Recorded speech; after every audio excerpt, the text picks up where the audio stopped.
Bienvenue dans cette dernière émission de la Transat Café L'Or. Pour finir en beauté, nous avons Francesca Clapiche de chez 11 Hour Racing. Place au générique.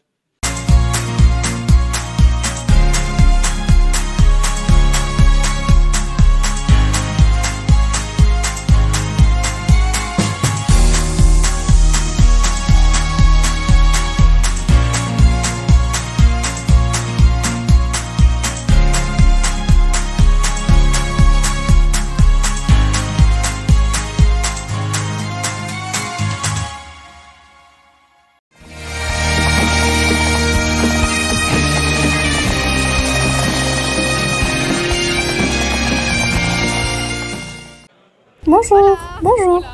Comment ont-ils trouvé le rythme pour se préparer ensemble à cette transat et se coordonner à bord? La vérité, c'est que Willy et moi, nous connaissons depuis un bon moment. Nous avons participé ensemble à des régates d'une heure tout l'été. Nous connaissons très bien le bateau et l'équipe technique est déjà en train de le préparer au mieux. Nous n'avons pas de problème majeur et petit à petit, nous nous préparons pour le départ du dimanche. À quoi ressemble une journée type à bord d'Animo 42? Quels sont les moments les plus difficiles? En réalité, le bateau est très grand, il mesure 18 mètres de long et c'est un projet de restauration qui permet potentiellement mener le Vendée Globe en solitaire. C'est un bateau de sauvetage pour solidaire, donc en équipage réduit, c'est un peu plus facile, mais il y a toujours beaucoup de travail. On cherche constamment à optimiser les performances du bateau et en vérité, la vie quotidienne à bord est un véritable rythme de travail. Un peu de sommeil, trouver le temps de manger et ensuite on travaille 24 heures sur 24 pendant les 12 ou 13 jours de la transat transatlantique. Sur un bateau comme celui-ci, qui est chargé de préparer les repas et comment vous vous organisez-vous? Nous n'avons pas vraiment de cuisine à bord, juste de quoi faire bouillir de l'eau et des aliments lyophilisés. La préparation est donc très simple, mais avant le départ, préparer tous les sacs et les provisions pour chaque jour représentait un travail considérable. Nous avons un responsable logistique qui s'occupe de tout, bien sûr, mais en réalité, ce projet demande beaucoup d'organisation et une fois à bord, c'est un peu plus facile. Quelles astuces utilisez-vous pour rester concentré et de bonne humeur pendant les longues heures en mer? En réalité, en double, on se motive mutuellement et quand l'un de nous a un coup de mou, l'autre essaie de le soutenir. On travaille avec un préparateur mental, un psychologue. On a des techniques pour se remotiver. Évidemment, il y a des moments difficiles, quand on est un peu à la traîne face au meilleur ou quand on ralentit un peu. Ce sont des moments plus éprouvants mentalement, mais on est des athlètes, des professionnels. On fait tout notre possible pour se surpasser.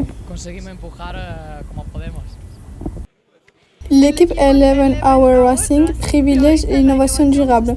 Quelles technologies ou pratiques embarquées témoignent de cet engagement?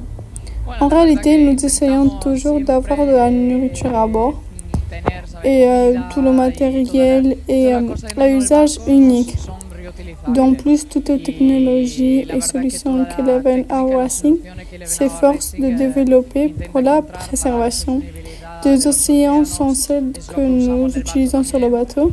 Nous avons également un moteur sans assistance électrique et non un moteur diesel afin de consommer le moins de carburant possible. Enfin, nous naviguons quasiment en permanence à la force du vent. C'est donc un sport assez durable, mais il y a encore beaucoup à faire pour l'avenir. Et bien sûr, avec un sponsor comme 11 Hour Racing, nous avons dans ce sens. Quel conseil donneriez-vous à une équipe débutant pour réussir à naviguer en duo en IMOCA? La vérité, c'est que pour moi, cela demande beaucoup d'engagement et de travail. On ne cesse jamais de se poser des questions. On pose toujours et on finit toujours par trouver quelqu'un qui a la réponse. C'est un sport qui permet d'évoluer d'année en année et d'apprendre constamment. Je pense que la réussite est la clé de la réussite et de la mobilité dans ce sport. Pourriez-vous nous expliquer votre projet sur les femmes dans la voile? Oui, c'est vrai que le projet que nous avons ne concerne pas seulement la sociabilité environnementale, mais aussi la sociabilité sociale. Et quand tu vas au village, tu vois la skippeuse ou la co-skippeuse de la régate. En vérité, le nombre reste encore assez bas. Pour moi, il est très important d'essayer de proposer davantage de présentations sportives, plus d'accessibilité au sport. C'est un sport qui reste très cher et même pour commencer dès l'enfance, il faut faire un effort économique très important. C'est un travail à mener entre les communautés, les villes et les clubs sportifs, car nous avons besoin de rendre le sport plus accessible aux personnes qui veulent l'essayer. Et une fois qu'elles veulent continuer, il faut aussi trouver le moyen de les garder impliquées dans le sport. Ce n'est pas donc pas facile. Nous n'avons pas encore les solutions, mais nous allons travailler dans ce but. Merci beaucoup. Aujourd'hui, on va pas aller à Martinique, mais à Guadeloupe avec Kenny Piperol, Michael Mergui de chez Centracor.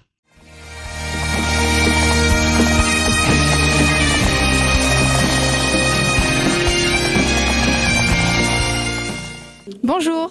Bonjour. Bonjour.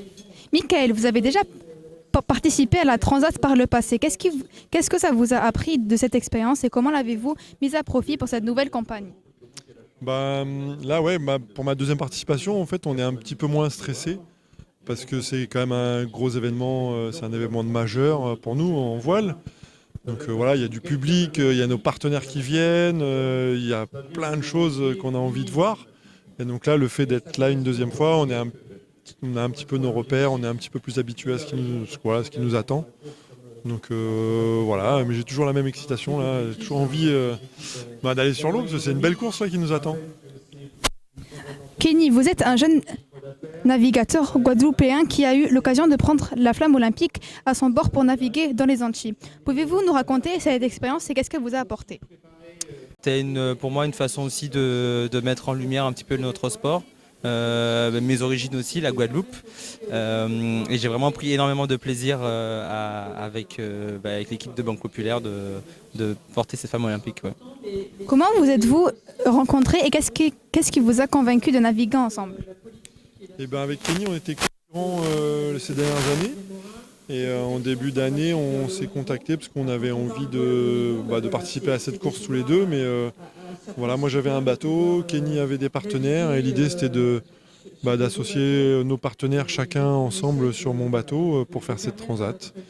Et on a fait une course ensemble début avril chez moi en Méditerranée et ça s'est plutôt bien passé.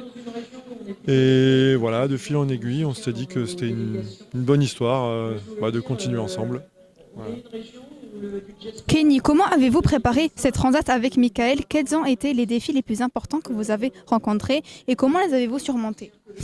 Alors effectivement, il y a eu plusieurs phases. La première phase, c'était la prise de contact, comme a dit Michael. Ensuite, la deuxième phase a été de valider un peu le binôme en mer. Donc on a participé à la CIC Med Channel Race ensemble. Et ensuite, malheureusement, moi j'ai perdu mes partenaires en cours de route. Et donc il a fallu rebondir. Et aujourd'hui, on est tous les deux à bord du classe 40 Centracor Urch qui est arrivé en cours de route grâce à Michael.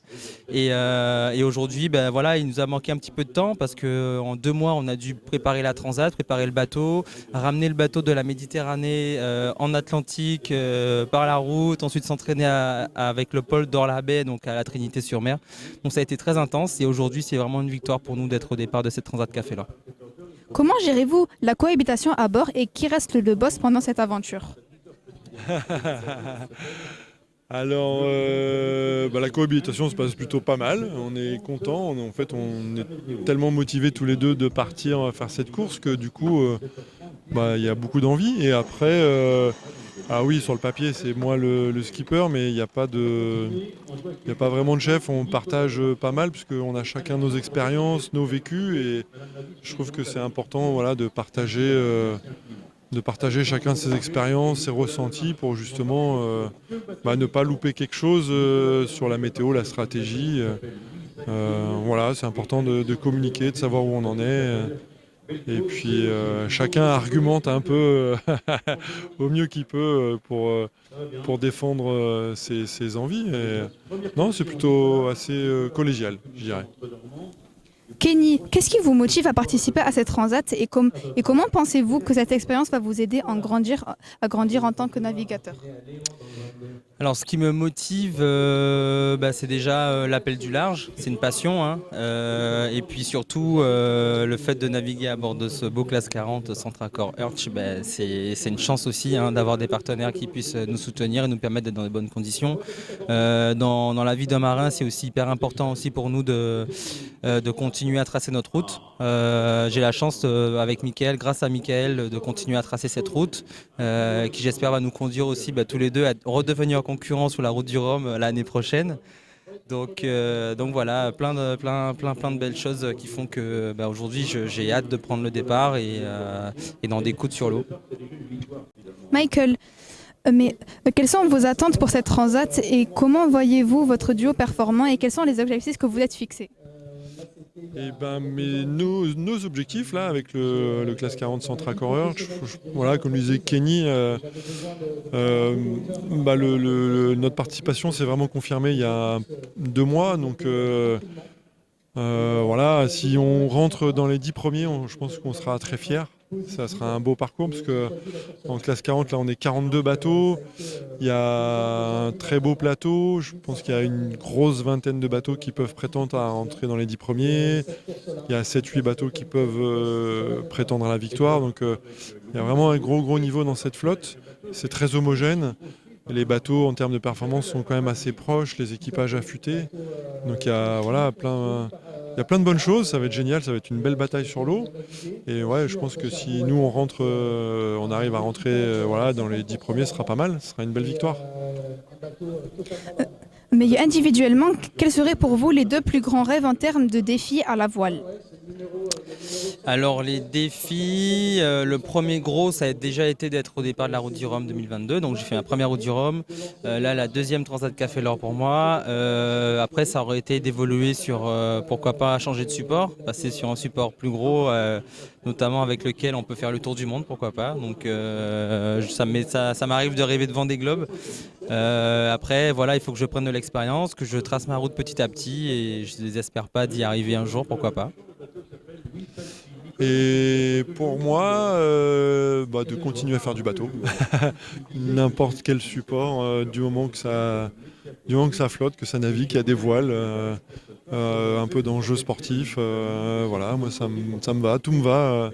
Voilà, faire un tour du monde, faire des transats, faire des parcours en baie, voilà, du moment que ça flotte, et c'est bon pour moi. Et pour finir, sur quelle mer ou océan préférez-vous naviguer? Alors, pour l'instant, je vais dire que j'aime naviguer dans la mer des Caraïbes. C'est un peu chez moi, donc autour de la Guadeloupe. La mer, elle est chaude. Après, j'ai pas encore découvert d'autres mers, en tout cas autres que l'océan Atlantique. Donc je dirais ça, ouais, pour l'instant. Et vous? Alors, moi, je suis un peu chauvin. J'ai eu la chance, de par mon expérience, de naviguer un peu partout dans le monde, d'aller en Corée, en Australie, dans des endroits assez incroyables. Et j'avoue que c'est quand même dur de faire mieux que chez moi ailleurs en Méditerranée. Voilà. Mais j'avoue que j'apprécie beaucoup les Caraïbes parce que ça se ressemble. Il y a du soleil, il y a des palmiers, comme chez moi ailleurs les palmiers. L'eau est chaude, elle est turquoise. Donc j'avoue que les Caraïbes, c'est pas mal. Merci beaucoup. Bon les filles, là c'est la fin de notre aventure. Est-ce que vous pouvez me dire quelle a été votre rencontre préférée? William, toi c'était quoi? Alors moi j'adorais toutes les rencontres avec les skippers, mais il y en a deux en particulier, Pep Costa, Jean-Yves et Mohan. Alors toi Amira, c'est qui? C'était Nicolas Guibal et Bril Gauthier de Ezatco. Et toi Joumana? Moi j'ai particulièrement aimé la rencontre avec les préparateurs de chez Viabilis, et toi? Moi c'était Thomas Pesquet. Non, je rigole, c'était Thomas Coville. Bon, notre prochaine aventure dans la voile, c'est la Vendée Arctique. Bon, place aux images du jour. Au revoir, à bientôt.